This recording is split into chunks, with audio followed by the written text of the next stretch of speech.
네, 안녕하세요. 신세계 서울병원 척추센터의 김연호입니다. 자, 오늘은 너무 딱딱한 주제가 아니라 간단하지만 굉장히 궁금하실 만한 사항에 대해서 저희가 말씀드리려고 준비했습니다. 이제 허리가 아프시고 다리가 아프셔서 이제 여기저기 병원 다니시다 보면 자꾸 의사들마다 치료법에 대한 의견이 다른 경우를 많이 볼 수가 있는데요. 제가 생각해도 환자분들 입장에서 굉장히 혼란스러우실 것 같습니다. 그렇다면 왜 이렇게 같은 내 몸 상태인데 왜 이렇게 의사들마다 심지어 진단까지 다르기도 하고 치료법은 왜 이렇게 다양한지, 또 이렇게 다양한데 도대체 이유가 어떤 게 있는지 조금 더 의사 입장에서 그 말씀을 드리기 위해서 준비해 봤습니다. 좀 더 편안한 마음으로 어떤 내용들이 있는지 들어주시면 감사할 것 같습니다. 그래서 이렇게 이제 허리가 아프시고 다리가 아프셔서 이제 병원에 가시는 경우들이 많습니다. 그래서 엑스레이를 찍고 MRI 검사를 하고 이제 이러이러 협착증입니다, 디스크입니다 이렇게 얘기를 들으시는데요. 이제 이때마다 의사 선생님들이 너무 다양하게 의견을 많이 내놓으셔서 굉장히 좀 혼란스러우실 것 같습니다. 제 외래에서도 굉장히 많이들 여쭤보시는데요.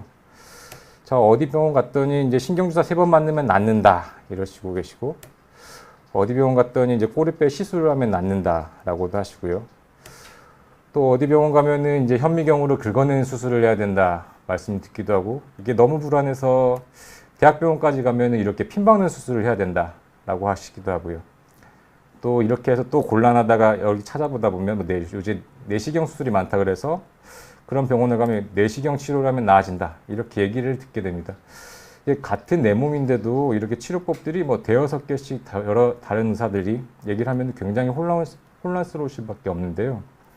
이렇게 얘기들을 듣다 보면 이렇게 좌절하게 되고 도대체 어떤 게 맞는 건지 굉장히 혼란스러워하시고, 또 이것 때문에 저에게 문의 들어오는 경우가 많아서 오늘은 여기에 대해서 좀 말씀을 드려보고자 합니다. 이렇게 여러 가지 치료들을 받다 보면은 굉장히 머릿속에 많은 생각들이 드시죠. 의사들이 실력 차이가 있는지, 또는 이게 검사 결과가 병원마다 달라서 그런 건지, 또는 좀 더 나쁘게 생각하면 이게 병원 수익과 연관돼서 뭔가 다른 2차적인 이득을 위해서 다른 치료를 권하는 건지 여러 가지 생각들이 들게 되는데, 자, 이렇게 치료들을 듣다 보면은 혼란스러우기도 하시고요. 또는 이런 것들이 반복되다 보면은 의료 불신이 생기기도 하는 상황이라서 여기에 대해서 제가 한번 그 이유들을 간략하게 좀 말씀드려 보고자 합니다. 제가 서울대병원에서 임상 강사 시절에 매번 컨퍼런스 이제 환자분들에 대해서 어떻게 치료를 할지 회의하는 시간이 있는데요. 이 컨퍼런스를 하게 되면은 매번 보이는 상황이 이렇습니다.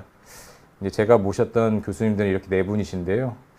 이 한 환자를 보고도 이제 어떤 선생님께서는 큰 수술을 하자라고 하시고, 이제 좀 더 젊으신 선생님께서는 작은 수술로 해결될 것 같다라고 하시고, 가장 막내 선생님은 더 작은 수술로도 해결된다 이러시는데, 이제 곧 은퇴를 앞두고 계신 명예 교수님 수술할 필요 없다, 수술하지 말고 약만 주자 이렇게 얘기를 하십니다. 이제 중간에 저는 이런 표정을 지을 수밖에 없죠. 이제 막 배우려고 들어왔는데 위에 계신 선생님들께서 분명히 같은 환자고 다 같은 화면을 보고 같은 환자에 대해서 이제 얘기를 듣고 계시는데 네 분이 각각 말씀들이 다른 경우들이 있습니다. 저도 이것 때문에 배우는 과정에서도 굉장히 좀 혼란스러웠고, 과연 이 척추 치료가 정답이 있는 건지, 과연 최적의 치료가 있는 건지에 대해서 계속 무수히 고민을 했던 그런 생각들이 납니다. 그래서 이 슬라이드가 오늘 강의의 핵심인데요. 자, 아직까지도 이 척추 치료가 어떤 치료도 완벽한 치료가 없습니다. 이게 큰 치료를 하게 되면 거기에 맞춰서 따라오는 부작용이나 후유증이 있고요. 이제 작은 치료는 안전하고 효과가 있긴 한데 효과가 좀 적을 수밖에 없고요. 따라서 여기에 대해서 효과라든지 부작용, 후유증을 각각 어느 정도로 생각을 하는지, 의사 개개인의 철학이라든지 가치관 또는 본인께서 했던 경험에 따라서 치료의 선호도가 굉장히 달라지기 때문에 이렇게 권하는 치료들이 다를 수밖에 없어집니다. 그리고 이제 더 중요한 건 이제 환자 상태라든지 환자분께서 정확하게 처한 상황에 대한 이해가 각자 판단하는 정도가 다를 수가 있어서 이 권하는 치료들이 달라지게 됩니다. 이제 좀 더 구체적으로 제가 말씀드려 보겠습니다. 이제 이렇게 치료들이 각각 효과라든지 부작용이 다르기 때문에 이렇게 의사들마다 치료 선호도가 다르다고 말씀드렸는데요. 여기에 대해서 좀 더 살펴보면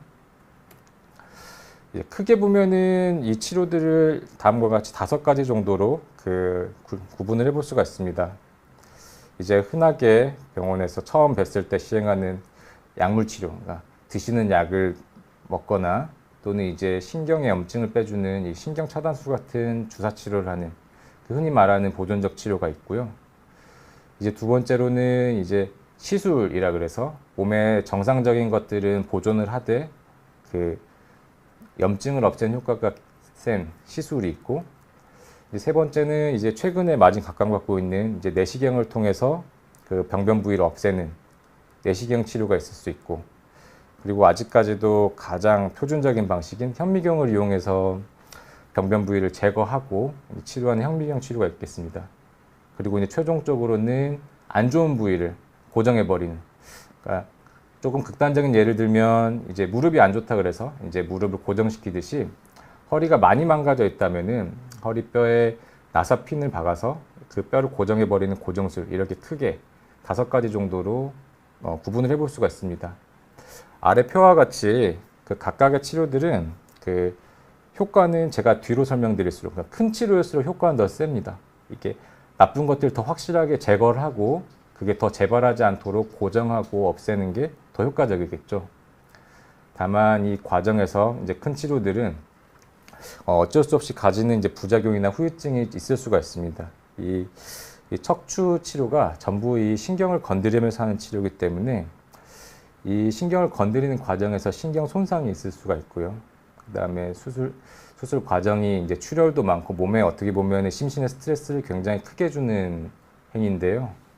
자, 이렇게 부작용이나 후유증이 이제 뒤로 갈수록, 큰 치료로 갈수록 좀 더 커지게 됩니다. 이렇게 치료들을 몇 가지 분류를 해볼 수가 있는데, 자, 이 각각의 치료마다 효과나 부작용, 후유증에 대해서 의사들마다 개개인이 판단하는 게 각각의 주관적으로 차이가 날 수밖에 없습니다. 따라서 거기에 맞춰서 권한 치료가 달라질 수밖에 없습니다. 제가 좀 더 구체적인 예를 말씀드려 보겠는데요. 이제 제가 예전에 모셨던 선생님께서는 굉장히 안전지향적인 분이셨습니다. 그러니까 이제 이분께서는 이제 수술을 하게 됐을 때 뭐 100명에 1명이라도 신경 손상이 발생할 수는 있는데, 이제 이렇게 되면은 이제 돌이킬 수 없는 결과가 있을 수 있으니까 최대한 안전한 치료를 지향하자는 분이셨고, 이제 이분께서는 이게 몸에 돌이킬 수 없는 손상을 주는 게 아니니까 일단 누가 됐건 이 수술이 아닌 주사나 시술로 치료를 하는 게 낫고, 이 주사나 시술을 비교했을 때 시술 자체가 주사에 비해서 안전성도 높고 그에 반해 효과가 높기 때문에 경제적인 비용만 고려하지 않는다면 의학적으로는 제일 좋지 않냐. 그래서 대부분의 환자분들에게서 시술을 먼저 선호하셨던 분입니다. 이제 이런 경우에는 이제 어떤 환자분이든지 크게 부작용은 없이 치료는 받을 수가 있겠죠. 하지만 그 효과의 정도는 환자분의 상태에 따라 굉장히 좀 다를 수가 있습니다. 제가 이분과 함께 일을 했을 때는 이제 크게 문제되는 환자분들은 없었는데, 이게 비싼 돈을 내고 어떤 치료를 했는데도 효과가 그렇게 크지 않기 때문에 이제 그 점에 대해서 굉장히 불만족스러워하고 이제 힘들어하시는 환자분들이 있었습니다. 그래서 이분과 같은 경우에는 이제 굉장히 좀 안전지향적이시니까 모든 환자에서 시술을 권했던 거죠. 이제 두 번째는 제 경우입니다. 이제 저 또한 첫 번째 말씀드렸던 제 은사님처럼 수술 시에 신경 손상이 발생했을 때 앞으로 후유증이 남을 수가 있기 때문에 이제 큰 치료를 결정할 때는 굉장히 신중한 편이었는데요. 따라서 저도 큰 틀은 안전한 치료를 좀 지향하자는 편이었고, 두 번째는 이제 고정술, 이제 제일 가장 효과적인 고정술은 그 안 좋은 마디를 고정을 해놓기 때문에 그만큼 그 주변 마디가 빨리 나빠지는 단점이 있습니다. 이제 이것을 우리가 어려운 말로 인접한 분절의 퇴행이 가속화된다 라고 말을 하는데요. 이 고정술은 이렇게 한 곳에 고정술을 시행하면 주변 마디가 너무 빨리 나빠지기 때문에 이 고정술은 최대한 늦게 시행하는 걸로 되어 있고, 저는 개인적으로는 이제 일에서 은퇴를 하시고 정말 왕처럼 예왕처럼 걷는 것만 하시고 우아하게 사실 수 있는 연세가 되셨을 때 그때 좀 시행을 하는 걸 원칙으로 하고 있습니다. 그렇지만 이제 그 상태에 따라 다르겠지만 그 문제를 일으키는 부분이 그 신경을 많이 누르고 있다라고 했을 때 이게 이제 주사나 시술로는 효과가 크지 않다라고 판단되었을 때는 저는 이제 가급적이면 그 원인을 근본적으로 제거해 주는 것을 선호했고 이제 그렇다 보니까 자꾸 제 기술들은 이 5가지 치료들을 모두 할 수 있지만 자꾸 이 양방향 내시경을 통해서 그 근본적인 원인은 치료를 하고 나머지 남아있는 부분들을 약물 치료나 운동으로 조절하려고 하는 게 이제 저의 치료였습니다. 세 번째는 이제 제 또 다른 은사님 같은 경우는 굉장히 완벽주의적인 분이셨거든요. 이제 이분께서는 엑스레이나 MRI에서 조금이라도 이상한 부분이 나타나면 그거를 그냥은 못 보시는 분이었습니다. 그리고 조금이라도 안 좋은 부분들은 환자분께서 느끼시든 안 느끼시든 또 지금 증상이 있건 나중에 생긴 건 결국에는 증상으로 이어진다라고 보시기 때문에 비정상적인 부분은 모두 고쳐줘야지 이게 앞으로의 자세를 잘 잡는다든지 생활을 하시는데도 큰 도움이 되고 그 부위가 재발을 할 수가 있는데 이제 본인께서 한 수술이 재발했다는 거에 대해서 굉장히 우려를 많이 하셨던 분이기 때문에 해당 부위의 재발을 막기 위해서라도 이제 고정술을 굉장히 선호하셨던 분이고 아까 말씀드린 것처럼 이제 고정술을 하게 되면 주변 마디가 빨리 나빠지는 단점들이 있어서 요새 많이들 안 하시는데 이 말씀을 드려도 이분께서는 어차피 다른 마디가 나빠지는 건 5년, 10년 뒤의 일인데 5년, 10년간이라도 잘 쓰고 행복하게 사는 게 더 중요하기 때문에 한 번에 확실하게 고쳐줘야 되고 이렇게 간단한 감압 내시경 치료를 하게 되면 몇 년 있다가 다시 또 아프거나 또 이 5년, 10년이 행복하지 않을 수가 있기 때문에 고정술을 해야 되며 이제 거기에 맞춰서 이렇게 부작용이나 후유증 크다고 했는데 이 부분들은 수술 전에 충분히 설명을 하고 여기에 대해서 동의를 하시는 분들만 이제 치료를 하면 된다라고 생각을 하셔서 이렇게 고정술을 선호하셨던 분입니다.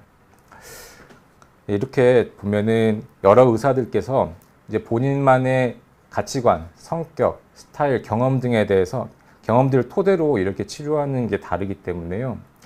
다른 이유가 있는 게 아니라 이렇게 내 가치관이나 경험이 들어가서 치료법이 달라진다라는 것을 유념을 해두시고 뭔가 치료에 대해서 조금이라도 미심쩍거나 다른 의견을 들어보시고 싶다면 이제 다른 스타일의 병원이나 다른 방식의 선생님을 찾아가서 의견을 듣다 보면 이제 본인의 상황과 맞는 본인의 성향과 맞는 본인의 생각과 비슷한 의사의 의견을 따라서 치료를 하는 게 더 맞다고 생각을 합니다. 요약하면 이게 정답이 없어요. 치료법이 그 수학처럼 딱 어떻게 하면 된다 이렇게 정해진 게 아니고 이게 어떤 의사가 봐도 정답이 정해진 환자분도 있는가 하면 이렇게 다른 치료들이 존재하는 경우가 척추 환자에서는 굉장히 많기 때문에요. 헷갈리실 때는 꼭 여러 의사 선생님들을 뵙고 각자가 말씀하시는 치료법의 장단점들, 생각들을 들어보신 후에 결정을 하시는 게 나을 것 같습니다. 그리고 이제 두 번째로 이게 사실은 더 중요한데요. 이게 환자 상태나 상황에 대한 이해가 좀 다를 수가 있습니다. 그러니까 찍은 검사한 사진 결과는 똑같은데 환자분께서 말씀하시는 통증의 정도가 심하냐, 적냐를 판단하는 것도 의사들의 가치관이 좀 들어가기도 하고요. 또는 환자 상태는 검사로 나오지만 환자분께서 어떤 생활을 하고 계시는지, 처해진 생활 환경이 어떤지는 자세히 얘기를 하고 상담하지 않으면 모르거든요. 이런 것들에 대해서 이해도가 높거나 낮을 수가 있고 또 이분께서 척추 건강을 위한 자세라든지 운동을 꾸준히 해야 이게 나빠지는 걸 막을 수가 있는데 그런 걸 잘 지키실 수 있는지 또는 연세라든지 지병도 결과에 많이들 영향을 주는데 이런 것들에 대해서 이해하는 정도라든지 판단하는 정도가 달라서 치료법이 달라질 수도 있습니다. 제가 두 분의 예를, 제가 치료했던 환자분 두 분의 예를 한번 보여드리려고 하는데요. 자, 이분께서는 다음과 같이 엑스레이나 MRI를 보시면은 제가 빨간색으로 표시한 부분들이 디스크가 터져 나오고 신경이 눌리는 협착증이 있는 부위입니다. 이제 이분은 60세 남자분이시고 1년이 넘도록 양다리가 당기고 저리는 증상들이 있었습니다. 그래서 1년 동안 약도 많이 드시고 주사도 많이 맞으셨는데 거의 효과가 좀 없으셨고요. 이제 이렇다 보니까 뭔가를 해야겠다 생각을 하고 이제 대학병원에 가셨는데 이제 3마디 고정술을 권유를 받았던 분입니다. 사실 이분의 엑스레이나 MRI를 봤을 때는 이 고정술을 하는 게 정답이긴 합니다. 이 교과서적인 정답인데요. 근데 이제 이분께서는 조금 난감하셨던 거죠. 아직도 공사장에서 좀 일을 하시고 무거운 것도 많이 드셔야 되는데 일을 5년은 더 해야 되는 상황이고 이 고정술을 하게 되면 3개월은 일을 하지 말고 쉬어야 된다는데 이제 이분은 그렇게 했을 때는 이제 직장에서 해고당할 수밖에 없는 상황이었거든요. 그래서 이제 치료를 위한 휴가도 1, 2주밖에 못 쓰는 상황이었는데 이제 고정술 해야 된다니까 이제 본인께 살 수가 없는 상황이라서 고민하시다가 제게 찾아오셨던 분이고요. 이제 이분 말씀을 듣고 이분의 상황을 제가 이해해 보니까 이 고정술을 하는 게 아프신 거를 확실하게 낫게 하는 데는 훨씬 도움이 되겠죠. 근데 이게 하면은 업무 복귀가 불가능하고 이 치료가 가장 효과적일 수는 있는데 환자분께서 선택할 수가 없는 치료입니다. 그래서 제가 주사 치료도 부분 해봤더니 감압술만 해도 환자분이 제일 불편해하시는 다리 증상을 낫게 할 수 있겠다 판단이 돼서 이에 대해서 좀 불안전할 수 있지만 이렇게 하시고 생활해 보십시오 하고 환자분께 말씀드리고 이제 다음과 같이 수술을 시행을 했습니다. 이제 왼쪽 그 노랗게 보이는 게 신경관인데요. 이 왼쪽처럼 보이는 좁아진 신경관이 오른쪽처럼 넓어져 있고 이렇게 좁아져 있는 신경관이 단면에서도 넓게 보이는 걸 알 수 있습니다. 물론 이분께서는 이제 발바닥 증상은 남아 있어서 발바닥이 아직도 저리다고는 하시는데요. 다른 증상들은 모두 호전이 돼서 업무를 수행하거나 삶을 어느 정도 유지하시는 데는 굉장히 행복해 하시고 이제 이 상태에서 업무를 하는 것이 훨씬 낫다고 판단을 하셨고 그 결과도 좋았던 분입니다. 이제 또 한 분을 또 보여드리면요. 이제 이분은 87세 남자분입니다. 연세가 엄청 많으시죠. 보시면은 지병도 굉장히 많으신데 오른다리가 너무 아파서 걷지를 못 하시겠다는 분입니다. 이제 빨간색으로 표시한 것처럼 이제 3, 4번의 중심관과 그 추간공에 좁아져 있는 협착증이 있었고요. 이게 연세가 많으셔서 이게 너무 위험하시고 지병도 많다 그래서 이분께서도 이제 여러 병원 다니셨는데 약 먹고 지내는 것밖에 답이 없다라고 하시고 약 먹고 지내시는데 이게 뭐 한 발자국도 못 걸으시니까요. 너무 괴로워서 할 수가 없는 거죠.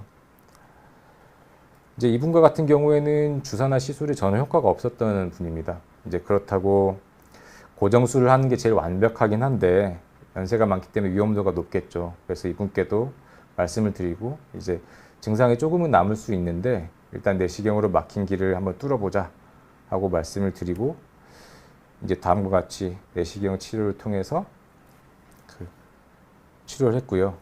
이제 이분께서도 오른다리가 불편한 게 약간 남아 있으시죠. 아프셨던 게 열이라고 하면 그 중에 한둘은 남아 있으신데 그래도 못 걸으실 정도는 아니시고 이제 생활도 어느 정도 되고 아픈 거 남은 1, 2 정도는 이제 약으로도 조절할 수 있다고 하셔서 지금 그렇게 해피하게 잘 지내고 계신 분입니다. 그래서 오늘 말씀드렸던 내용들 요약하면은 이렇게 의사들이 다양하게 치료법을 말씀드리는 거는 각각의 치료들이 아직도 장단점이 좀 있습니다. 그렇기 때문에 이 장단점을 해석하는 의사들의 생각이라든지 철학, 경험에 따라서 어떤 치료를 선호하는지가 좀 다를 수가 있고요. 이제 두 번째가 이제 환자분의 상태라든지 처한 상황에 따라서 이게 결국에는 살고 죽고 하는 병이 아니라서 의사가 무조건 해야 된다 해서 할 필요가 없습니다. 결국 내 생활을 행복하게 하고 내 생활이 잘 된다 그 정도까지만 되게 하는 게 좋은 치료거든요. 근데 이를 해석하는 게 의사들마다 좀 다를 수가 있습니다. 따라서 이제 더 혼란스러우실 수가 있는데 요약하면 이제 치료들이 여러 가지가 있기 때문에 각각의 치료들을 말씀하신 의사 선생님께 그 장단점을 잘 들으시고 잘 이해하신 다음에 이제 본인 상태랑 그 처해진 상황들을 잘 파악해서 이제 의사분과 상담을 해가지고 나에게 맞는 치료를 결정하는 게 좋을 것 같습니다.